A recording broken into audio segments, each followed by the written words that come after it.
Hello বন্ধুরা, আমার নাম প্রীতম হালদার। তো আজকে কিছু ফোন নিয়ে আমরা কথা বলবো। ওপোর কিছু এ সিরিজ নিয়ে আমরা কথা বলবো। তো প্রথমে যেই ফোনটা নিয়ে আমরা কথা বলবো সেটা হলো ওপোর A6 Pro। তো যারা আমরা সবসময় অনেকে আছে যারা বাইরে ঘাটে সবসময় কাজ করে কিংবা অনেকে মুভি দেখতে অনেক পছন্দ করে, তো তাদের একটা দরকার বড় ব্যাটারি। তো কোম্পানি এতে 7000 mAh ব্যাটারি প্রোভাইড করেছে এবং 80 ওয়াট সুপারবুক ফ্ল্যাশ চার্জারও প্রোভাইড করে, যাতে করে আপনার ফোন খুবই তাড়াতাড়ি চার্জও হয়ে যাবে।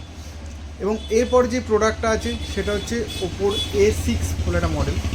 তো ওপোর A6 ইন্ডাস্ট্রির এই রেঞ্জের মধ্যে one of the best product. আমি এই কারণেই বলবো, অনেকে আছি যারা আমরা ফোন রাফ ইউজ করি, জলে পড়ছে ফোন, অনেক ফোনও যাতে খারাপ হয়েছে। তো এই রেঞ্জের মধ্যে IP69 কোম্পানি প্রোভাইড করছে, যাতে করে আপনার ফোনে জলও ঢুকবে না এবং কোনো প্রকার ধুলোও আপনার ফোনে ঢুকবে না। তো এরপরে লাস্ট যে ফোনটা আসছে আমাদের সেটা হচ্ছে ওপোর A6X। ওপোর A6X এমন একটা ফোন, আজকের টাইমে ধরে অনেক বাচ্চারা আছে, অনেক স্টুডেন্ট আছে যারা পড়াশোনার সাথে সাথে বিভিন্ন অ্যাপ, মাল্টিটাস্কিং কিংবা ক্যালকুলেটর, হিউজ পরিমাণে আমরা অ্যাপ ইউজ করি কিংবা গেমিং খেলি। তো তাতে করে আমাদের যেটা সম্মুখীন হতে হয় মেন প্রবলেম সেটা হচ্ছে আমাদের ফোন হ্যাং করছে, ল্যাগ করছে। কিন্তু ওপো A6X আপনার এমন একটা ফোন যেটা আপনার এই যে রিলেটেড যে প্রবলেমগুলো আছে, আপনার হ্যাঙ্গিং, ল্যাকিং বা মাল্টিপাল অ্যাপ ইউজ করলে যে প্রবলেমগুলো হয়, আপনার পুরো জিনিসটাকে ওপো A6X সলভ করে দেবে এবং একটা বেটার এক্সপিরিয়েন্স আপনাকে প্রোভাইড করবে।